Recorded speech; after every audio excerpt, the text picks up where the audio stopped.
مصطفى مصطفى منبع الصفا سيد الأنبياء مشعل في الوفا كان في عطفه ليتادفا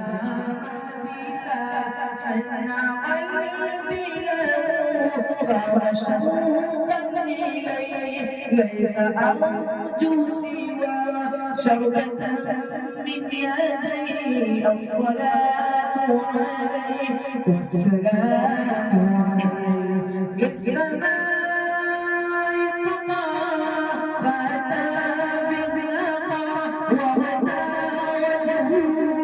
نيرا مشرقا كان من عفوه